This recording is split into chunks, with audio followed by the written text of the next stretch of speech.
Welcome to hole number 4 on our epic voyage around the old course. This hole, number 4, is named Ginger Beer, and we'll get to that story a little bit later on. But for now, you better focus on the tee shot. The 4th hole has probably got one of the toughest tee shots on the front 9. The fairway is very narrow and there's 2 bunkers on the right hand side and mounds with heavy rough on the left hand side. The fairway does open out beautifully on the left hand side, but you have to be able to carry the ball over 220 yards to reach the wide part of the fairway. I believe this is where the great Tom Watson, who was my golfing hero when I was growing up, decided to call it a day. In the 2015 Open Championship, the carry from the back tee to reach the fairway is over 280 yards. And for Tom, that was just getting a little bit too much for him. The first bunker we come to as we wander down the fairway on the left hand side is a very impressive cottage bunker. So we'll catch up.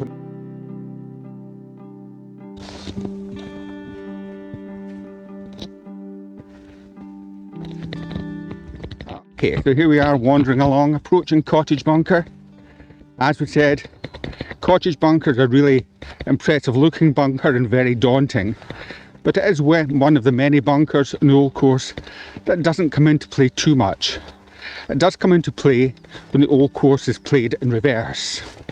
With the shared green, the golf course can be either played counterclockwise as we play it today, or clockwise as it used to be played.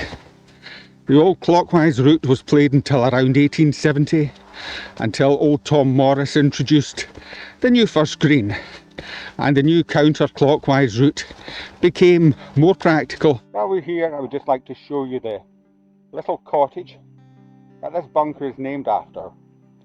Originally a cottage on the Strathtyrum estate, it's now a bathroom between the first green and 9th green on the Eden course, and also has access from the 14th fairway in the old course. I remember a few years ago, we had a group of caddies working for Indian royalty. The young lady, or princess in the group, while they were playing the 14th hole, urgently needed to visit the bathroom. I guess instead of having Delhi belly, she was having a little bit of Scotty botty. Anyway, the caddy escorted her to the bathroom and told her we would meet her on the next tee at the 15th. Unfortunately, when she came out of the bathroom, she turned the wrong way and headed outwards towards the Eden estuary. It took 3 rangers over an hour to find her and return her safely to the group. So I guess if there's one lesson that cottage bunker could teach us, it's that of personal responsibility. After all, there's not always going to be someone to take us by the hand and lead us to where we need to go on the golf course or in life, just as there's not going to be someone that we can always blame when we head off in the wrong direction. As we head up to the green, the golfer must be very wary of this little mound in the front of the green, especially if the pin is front left. I remember caddying in the Dunhill Links Championship one year when both the professionals in our group hit off this little mound, misjudging their approach, and kicked into this bunker, this large difficult bunker on the left hand side.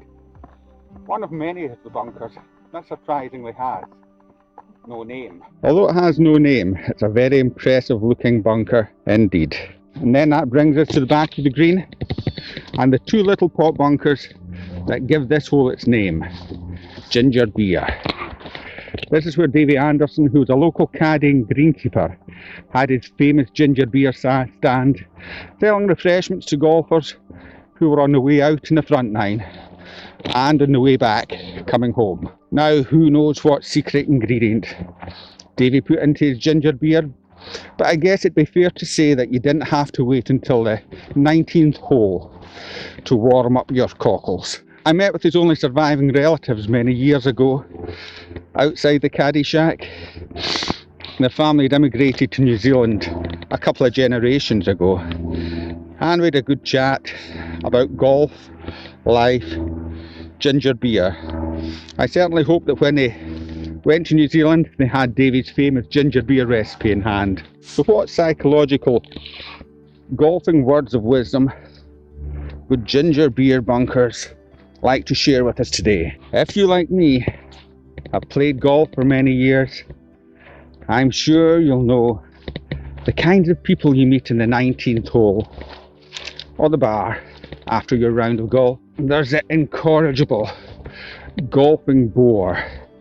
You know, the kind of person who will give you chapter and verse on the round of golf from their very first tee shot to the very last putt, and every single shot in between, and high vivid definition detail commentary in the round that seems to go on for hours and hours and hours, with you saying, for goodness sake, could you not just get to the bloody highlights? And then, of course, there is Master Disaster, who's one of my favourite characters that you meet in the 19th hole. This is the person that tells you how it would have been their best round of their life if it hadn't been for that bad bounce, sudden gust of wind, or the spike mark that deflected his 4-foot putt and stopped it from going in. If only, if only, if only. I'm not saying that we should bury our heads, or preferably these golfers' heads, in the sand, although we might feel like it. After all, I'm guilty as charged as being both of these people at one time or another. But what I am saying is, if this is what their mental approach is like, and the way they're thinking after the round of golf, what were their thought processes like when they were actually playing? If you watch Tiger Woods in his prime, you would see Tiger often get annoyed with himself and threw a little bit of a fit if he missed a short putt or mishit a shot.